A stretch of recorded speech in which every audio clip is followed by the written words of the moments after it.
Hello, everyone, and welcome back to our series on using automation in BeamNG to make GT cars. So, we finally reached the year of our Lord, 1976, and things are going well for us. We now have turbochargers at our disposal, and we have bodies that look a little bit like less, Minecraft bodies for the vehicles, and we're going to have to take advantage of some of that. So, GT cars, for those of you not familiar, basically high performance, high comfort, and usually 2+2 seating. If you want to kind of put those things together in a coupe, you've probably done a pretty nice job so far.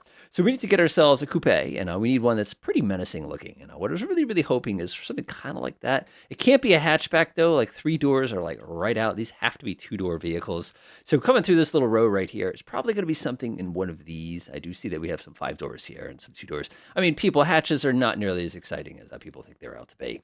Of course, we could grab one of these as well. This is not bad, but again, I was really hoping for something a little bit more like that, but that's going back a couple too many years there. So we're gonna get stuck with something probably along those lines. And I mean, we go with this or 2.2 meters. That thing's so tiny. Geez, what are we gonna go with here? We're gonna hit that one right there, and we're gonna cross our fingers that things go okay for us. All right, chassis. We're gonna go with aluminum once again. And we'll do a space frame. We'll do galvanized steel. Or of course, we're gonna be longitudinal, double wishbone, and that's gonna be it. That's gonna be our general setup here. So I'm gonna switch over to our next page here. This is one we're going to have to quit and go back and do everything differently, I'm sure. 1970s. I'll do a V16 1970s here, and I'll get to it right away. You're going to get a big angry message right here warning us how big this engine is already. But remember, we don't do engines this large. This is a little too much for us. All right, so V16 8-liter. No, too big. So instead, we're going to go with our 6.2 liter or 6.3 liter here. And we're going to have a little bit of fun with this engine this time, I think. We'll go with forged lightweight. We're going to do a forged harmonic damper. That's going to be pretty much all set. And that thing's looking pretty sweet so far. I feel like I don't have to change it too much already. Compression ratio, obviously we're using the nice gas, so we're going to get ourselves a 10.2 there. This looks pretty good. No VVL or anything along those lines. That technology just does not exist for us yet. But what I am hoping is that we can get something that revs a little bit higher. All right, we are going to throw a turbocharger into this thing because science. We have a here. We can do anything between 1 turbo and 4 turbos. Oh man, that's old school. We're going to do a twin scroll, which is going to make it a little bit safer. And of course, we're going to be dealing with a wastegate because unfortunately, that's going to be kind of what it's like. That's what you get for this kind of time. Now, I have no idea what any of these numbers are going to be yet, and I have a feeling I'm going to have to pause the video to let the numbers crunch for us, but we're not going to worry about it yet. We're going to be a single point EFI. We're going to be performance. We're definitely going to be using Super. Actually, that's too high. We'll use premium because, you want to actually be able to drive this car once in a while. Come here. We have a choice between a tubular race, turbo mid, turbo compact. We'll go with that. We'll do a dual exhaust right here. We're going to do a 3-way cat, straight, and prepare for lag. All right, so our turbocharger exploded. That's fine. That's welcome to turbochargers. That's what they do. So a couple problems to solve here. We have an engine dishing. We have a reliability issue. Of course, we're also a very, very large engine. So let's go ahead and start working our way through this and see what we can do to fix this right now. So of course, going to for a turbo engine actually makes a massive difference for us. And you can see that that actually was the magic thing. And you can see we have a knock problem. Knock usually means that you just are too much compression ratio. So I've actually come here and I reduce my compression ratio. Let's say we go to 9.5 to 1. You can actually see that it's actually okay. We're still suffering from a knock here, which is going to happen kind of a thing. But to fix that, of course, we'll go ahead and run through the process here. Pop, pop, pop, pop, pop. And that's a little bit better. So let's see here. Exhaust is 85.22. Lovely. Header size, our headers could be shrunk down just a tiny bit here. Valves are a mess, but that was going to happen. Trust me on that one. Our compressor and intercooler are working pretty well. It was a good estimate on my part on the intercooler. So I'm actually kind of proud. I did a nice job that time. All right, coming over here, our maximum RPM today is going to be 6,800. It's going to be dictated by our crank. So we're actually going to pop over here real quick. And we're just going to adjust our RPM to 6,800 because why not? And this gets us a pretty, not bad. Not bad at all. This is decent. This is decent. So our compressor right now is obviously, it's choking a little bit, and our intercooler is working beautifully, and our intake manifold is pretty good.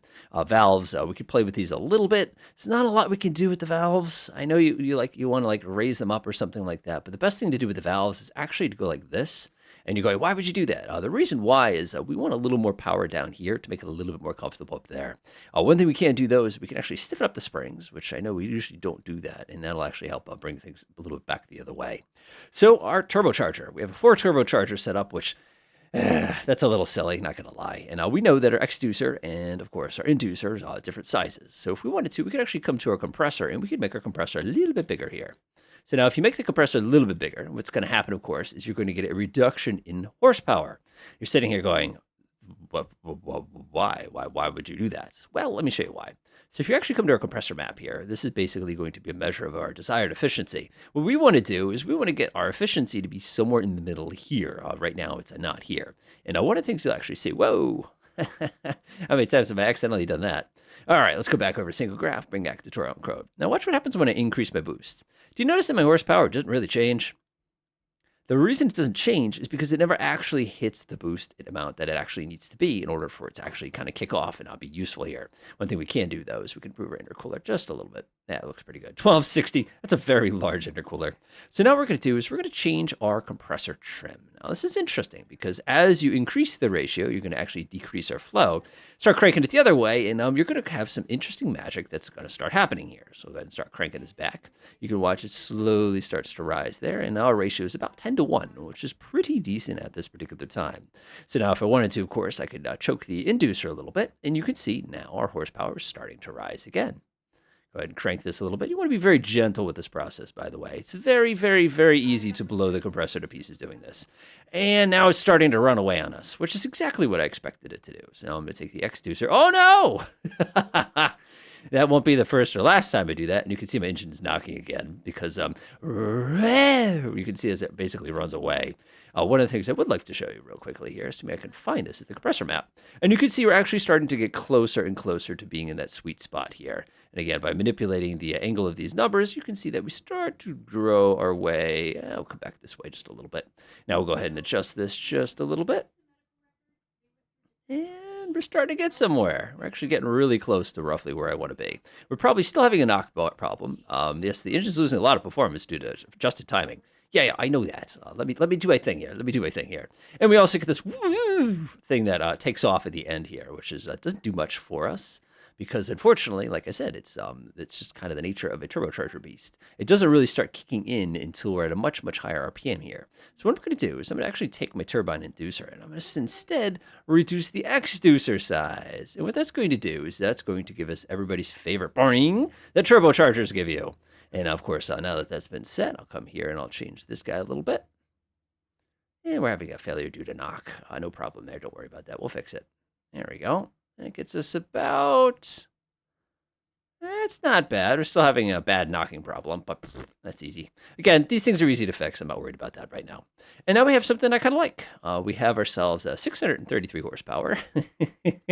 Eventually, we have 633 horsepower, and we get... about 5,400 RPM. So one thing we can do here is we can actually increase this just a tiny bit. And what that's going to do is it's going to flatten it out a little bit.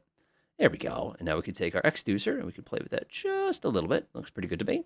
And now we'll just mess with the AR ratio until we get some angry alarms to start going away on us. And we'll get one of those. Perfect. And we'll leave the boost pressure alone. It's actually pretty good right now. All right, we're still getting yelled at. It's no problem. We're just going to go to the exhaust real fast. We're going to increase the size of the exhaust significantly. That's going to make one difference. We're still having knocking problems. Again, welcome to turbochargers. Another thing we can do for that, of course, to improve knocking a little bit is to play with this. Not going to really make much of a difference for us, though. We can improve the quality of the turbocharger. We can also reduce the boost. So if we pull the boost down to, let's say, 15, you'll notice that the knocking goes away completely. And we actually have, you can see where the wastegate just grabs it and slams it closed. And we're still losing some performance here. Turbochargers, I hate you so much. No. Let's see what that did for us. Engine bay, we're still losing performance. All right, fine. You want to play that game? I'm going to play that game. So what we're going to do now is we're going to run to the fuel map real quick. And we're going to crank it up. And cranking this up, of course, is going to hurt fuel economy significantly. The advantage here, of course, is you're basically sending more fuel to the engine, which is going to help out quite a bit. Still having an issue. We're going to get it. We're going to get it. Don't worry, I'll get it. I'm down to 8.5 here. We're still retarding ignition a little bit here. Oof. Well, like I said, nobody said this would be easy. This is just part of the fun, as I like to say. So one thing we can do here, which helps a lot, is actually improving the quality of the turbocharger. That's going to take a little bit of the knockout. It's also going to give us a little bit flatter of a curve here, which is nice because it's going to ring on us when we go to drive it later on. We can, of course, go ahead and retard the ignition ourselves a little tiny bit here. And what that does is still having some issues with that. We can improve the quality just a little bit. Sometimes that makes a difference. Let's go ahead and play with that a little bit. And we're still having some ignition problems. 1970s, right? All right, let's go ahead and pull this back a little bit. So now we are down to a little tiny, oh my God, this guy's have like 5 torque. Go ahead, drop that even lower. My gosh, 1970s technology here. A lot of underutilized octane. So you're telling me I went too far the other way? It never happens. Underutilized octane? Nope. Let's keep raising that compression ratio until it gets mad at me again. Boop. How about that? Ta-da! So that's going to get us 728 point of, it's enough. It's enough. And of course, that power drops off very quickly. It also gives us a very undrivable engine. I know it's a different issue for a different problem, but it's 730 horsepower in the 70s. So I'm not complaining. All right, let's go through and clean up our last couple items here. The headers could be a little tiny bit bigger. That's going to make a big difference for us. I'll go ahead and open those up. Turbine's pretty good. Exhaust, we can choke the exhaust tiny bit. And that's going to give us a little, actually, it's going to hurt her. That's right, we're dealing with the turbocharger. So it's going to hurt us a little bit. It's not yelling at us for that anymore. The intake could be shrunk a little tiny bit here. So let's see, intake manifolds. I'll go ahead and shrink that a little bit. About 93% will be plenty for us. There we go. It's now 716 horsepower. Not bad. Not bad. All right, I'm happy. Let's go take it over here to our tester and see what it's like.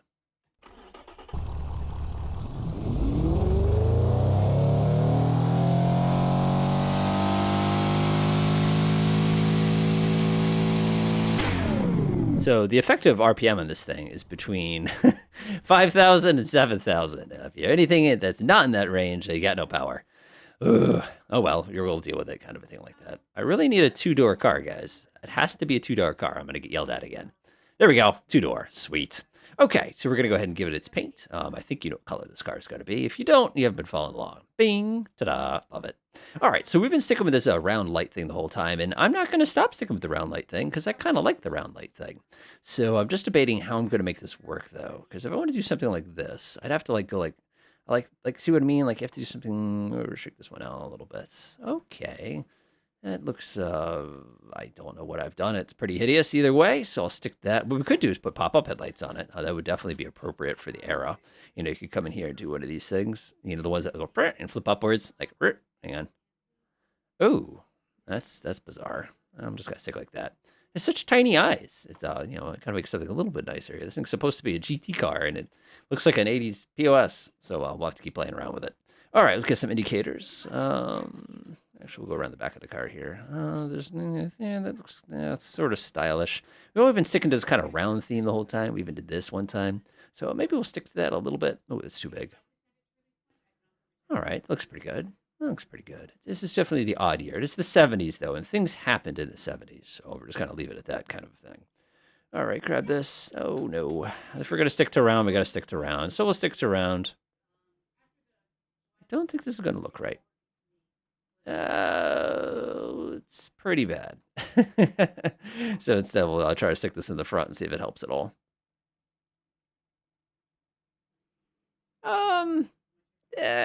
I don't like it, but I'm not going to mess with it because once I start messing with it, then it becomes this infinite loop of messing with it. All right, we do know. Let's see if we can reduce that just a little bit here. We'll go with something that's kind of like this in the middle. We'll center that a little bit better. That looks pretty good. And then, oh my gosh, it's just, I can't win today. Gotta open this one a little bit. Is that a little better? It's so busy. I was kind of hoping for something a little bit simpler. Yeah, it's kind of lagging my poor computer here. Eek. Let's try something else. We'll try this. No, that looks pretty boring. Again, it's supposed to be sort of this era. Let's go ahead and open something like this. That looks pretty good to me. Let's get our little badge here. We're driving legends here. People need to know you're driving a legend. Yeah, there we go. Okay, that's hideous, but I guess we'll work with it. We'll work with it. It's not an 80s legend yet. This is still very much a 1970s. It's supposed to be 70s. It's supposed to be 70s, so I'll keep that in mind. All right, let's keep going. We've been using a lip this whole time, so I see no reason why not to keep with that kind of theme here. We can get some of the fancier lips, but I'm not going to do that because it just gets complicated. Oh, let's put that like this, and we're going to get something that looks... I like that. Nice. This does not look like a 70s car, and it certainly doesn't look like a GT car, not going to lie. But like I said, we're working with it. We're working with it. All right, swinging around the back. We've been using these the whole time, so we might as well keep it the theme, so to speak. And that's ugly, but it'll work perfectly for us. Looks good. Fuel cap's going to be on the right-hand side. All right, now let's go grab ourselves some handles. Let's see here. Oh my gosh, it's ugly. Yeah, it looks pretty irritating. Yeah, I'll put that right there. I like that. Nice, nice. Definitely doesn't look like a GT car. I'll give you that. Come over here and watch. Actually, kind of like these mirrors. And we'll kind of do like the 80s thing where it has like the little built-in indicator, which is kind of nice. And we got something that looks kind of like that, which I don't hate it. It's nice. I'll go put the little fin on the back. Yeah, it looks pretty good. Let's go ahead and throw a sunroof on because we've been doing these things the whole time. There we go. Not too bad. Not too bad. Looks good. Our decal's pretty good. 1980s. What do we have here? 1980s. Try again. How about this one? Yeah, I'm going to go with that. I kind of like that. And then we get something that looks a little bit like this. We do have to put some exhaust tips on it, though. Tool tip, we'll do the old school where they actually stuck it through like that. Go ahead and mirror it to the other side. And, of course, when we put the transmission in it, that'll actually make a little more sense from what you're seeing here. All right, pretty good, pretty good. Nope, none of those. Drivetrain. This is the 1970s, so we are still going to be a rear-wheel drive car. This would be a fun time, of course, to throw in an advanced automatic, which would be a little bit safer. This is more drivable. It just hurts your sportiness considerable. But, of course, we'd have a 5-speed, or we have we're actually going to go with the automatic. I know that seems scandalous, but it'll be worth it. Geared LSD is going to make it much, much safer. Top speed, probably going to get to 200 miles an hour with this thing. I actually agree with that. Wheels here, we're going to go radial sports compound. As big as they come, please. Of course, we're going to make the ones in the back a little bit bigger than the ones in the front. That's actually pretty important for us. We're also going to go with a higher profile here, make them alloy. If you're wondering about why we're going with a higher profile, it's because we're going to need room for these gigantic brakes, and you'll see exactly what I mean in a second. All right, vented discs. These are much, much, much better than some of the stuff that we got before that point. So swinging to the next page, I've missed something here. I'm looking for exactly what I've done. Let's see, what did I do? Did I forget to put wheels on it? No, should be good. Well, I've never seen that happen before. Apparently, I can't go to the next page. Ooh, maman, s'il vous plaît. Bon. All right, so now we're going to get some fully clad. We want to have some aerodynamic performance. I don't know what we're going to have to do with this. I know we're going to have to do that. All right, convertible type. We're not a convertible. We are handmade. 8-track. Oh, heck yeah. Definitely. Luxury 8-track. All right, so we're going to be nice rack and pinion. We're going to do advanced 1970s. I can already tell you this is going to be bad. I don't know how bad it's going to be. We'll find out when we get there. Hydro pneumatic. Boop, boop, boop. And we're going to just stiffen this up already. I'm already calling it. Already calling it. All right, so that's not bad. That's not bad. And y'all ready for some pain? All right, here we go. So first of all, we got the right body this time. Let's see how we're doing. We're getting crushed on sportiness. Oh, let's see here. My score. Sportiness score 18. The competitors, they're just sportier.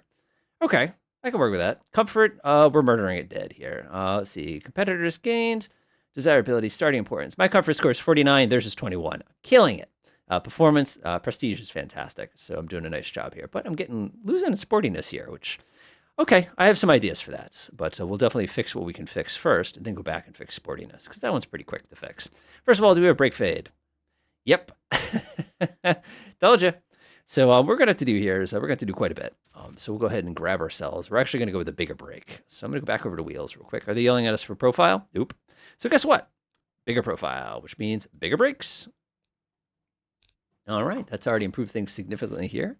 Let's see here. That's going to actually bring it almost to where it needs to be. All right. I like that. That's pretty good right there. Oh, too much. Now we're going to have to change it in a minute anyway. Let's see here. Now we need to go ahead and get the rear brake force corrected. Rip. That's the sound that rear brake force makes. All right, looks pretty good to me. I actually think I had it pretty perfect there. And of course, I had to go back and change this about 3 more times. As you know, let's see here. Rear brake force, wheel spin. Wheel spin's easy to fix. But what I want to do is I want to check my front rear. Yep, I did a nice job on that, so I'm not going to change that at all. All right, so our issue here is actually our sportiness, and that's what we're losing out on. So that's actually kind of interesting for me because I figured this was pretty darn sporty. So we can't adjust that, though. If we go back to the car itself, let's go back to transmission here. If we switch this with a manual gearbox and go up to a 5-speed, that's actually going to have a big impact on our sportiness quality here. I'm not thrilled with that because once you've increased your sportiness, like again, usually that hurts other things. Prestige is amazing. Our everything else, though, as you can see, it's we're a little low here. Let's see, our comfort score is way better. We're doing way better in that regard than the other ones are, and it just need better sportiness. Okay, all right, sportiness. I can work with sportiness. 210 is my new top speed, by the way. So that's going to make a slight difference there. But again, it's not going to make that much of a difference. Let's see here. Grip-wise, it looks pretty darn good. There's not a lot that I can do here that's going to make these things that sportier. One thing we can do is we can eliminate some of that. But we could go to the suspension. We could tighten it up a little bit. One thing we could do here is we could tighten these a little bit. If we do that, that's going to increase sportiness a little tiny bit. You can see up to 32.1 there. It's just going to tighten everything up. And when you tighten things up, it's going to hurt a little bit. That's kind of one of those things that you're going to suffer with. The other place we can, of course, improve sportiness a little bit is if we go all the way back to here. The suspension we use actually has a big impact on sportiness, and I think the one we picked is actually the sportiest one you can get. So even that's not going to make that much of a difference. We can put a bigger engine in this. One thing that we do have, performance is fantastic on this. One of our issues here is the fact that we do have that turbocharger, which is going to be killing that response time a little bit. It's just kind of one of those things we have to deal with. We're losing a little bit of sportiness in some other places, but I'm actually kind of put off by this. So where are we losing here? Circle tested power steering. The power steering is actually hurting our sportiness? What? Okie dokie then. So would you like me to get rid of the power steering? Is this going to make it more sporty? Let's see, this is massively sporty. Let's see what that did for us. Whoa! That made a huge difference. That actually put us there. So that puts us at sportiness is 39, the competitor's 20.4. That's excellent. But unfortunately, that makes it very difficult to drive. So what did that do for us overall? So let's see here. Overall, we were at 460. If we go back to a rack and pinion here, that's going to drop us down to 491. Stick with that. I think I'm perfectly fine with that. All right, last thing we're going to do is we're going to try to improve our wheel spin a little bit, which is 6.6. Best way to do that, by the way, is just increase the quality of your wheels. That makes a huge difference here, and it's going to make it a more drivable vehicle also. Wheel spin still. I have to go fix my brakes for the 500th time. That looks pretty good, actually. Drivetrain, I guess I can make my spacing a little bit wider. That's going to make a pretty good difference there. Barely. What is that, 6.2 now? If we go down to 40.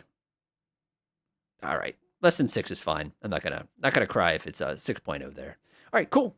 So now we have our vehicle. So I've definitely improved that a little bit. Power steering, go away. What to say? Power steering, but. Oh, you know exactly what I mean.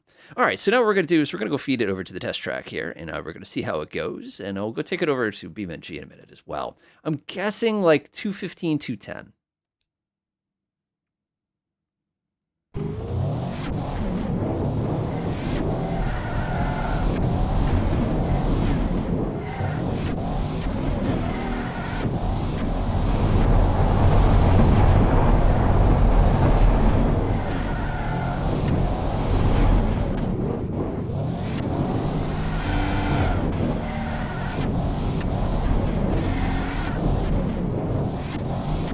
I was so close, like almost exactly halfway between.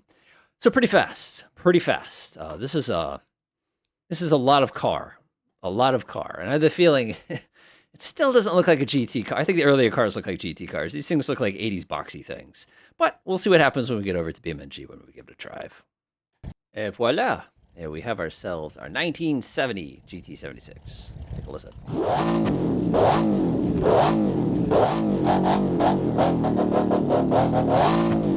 Wow.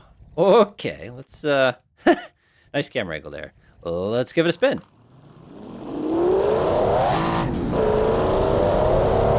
Wow. Oh. Whoa. Okay then. Good morning to you too. I guess I should have got some more sleep before. Whoa. Okay. So once again, we've created a monster. This car is a race car in every way. Which, yes, I know, it's a rear-wheel drive car, and it's powerful, so of course it's gonna handle like a race car.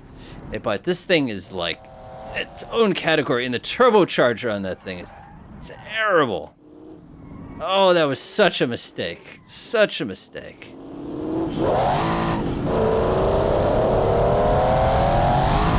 This would be like a Mosler or something like that, like a GT500. Oh my gosh. A little bit oversteer, which kind of surprises me. I love the turbo when it kicks in. See it? Oh yeah, this is fast. This is very fast. Whoa, I've never heard an engine make that sound before, or the wheels make that before. Okay, so initial thoughts. This is a race car again. Oh, that's our first. Okay, so this is a race car. This is not a driving around town car. This is like it's like when the like a Vauxhall Monaro kind of a thing like that. Those V8 supercars the Australians are so fond of, but it's one of those kind of things where it's a lot, and the handling is actually pretty good. I actually think overall this is definitely the best handling vehicle we've made so far. It's there, but the engine is just wrong. Yes, it's incredibly powerful, but it's like the turbocharge. It reminds me of like the racing Ferrari F40, if you've ever had an opportunity to drive one of those like project cars, where the power comes on all at once at like this exact RPM, and it just spins your tires no matter how hard you try. Oh, the nice thing is the suspension's really good though. Like, it's a nice balance between stiff without being like bouncing me around, but it also is very communicative. The brakes are decent. They're probably the best brakes we've had so far. They're pretty responsive. Oh my gosh, I can barely keep this thing going in a straight line. Honestly, this is probably the best we've done so far. I love this. Wait for the turbo to kick in. Ready, turbo. So bad. Whee! Oh, I guess we're taking the scenic route here. Yeah. See, I could get used to this car. The rear-wheel drive is still killing it. And I think one of the things that's going to make a big difference in the years to come is the moment we get all-wheel drive, these cars are going to go from nice to really nice. And that's at least what I'm hoping. Obviously, once we start getting stabilization and stuff like that, it'll be a little bit better. But for now, it's just, oh my gosh, too much. Too much. Very much, it feels like an 80s sports car, like a 1980s GTL car kind of a thing. Not GTL car, GTP car. It definitely has that kind of twitchiness with that weird power curve. I would not want to own this car. It would kill me. The first time I'm like, hey, I'm going to push the gas down all the way to get onto the highway, that would be the last time you talk to me still alive kind of a thing. Oh my gosh. Oh my gosh. It's everywhere. I do like the sound, though. I do like the speed. But we'll leave it as we come ripping around this corner and smack into it at high speed. I'm kind of curious to see if I can make this corner. One thing we did not do is mess with the aerodynamics of this vehicle, which we should have. But that's still pretty good. Oh, no, this is going to be bad. Listen to the sound. Oh, that is intense. All right, so I would say we're making progress. I think we're making race cars instead of GT cars, but it's pretty good fun so far. I can't wait to see what the 80s creates. Enjoy.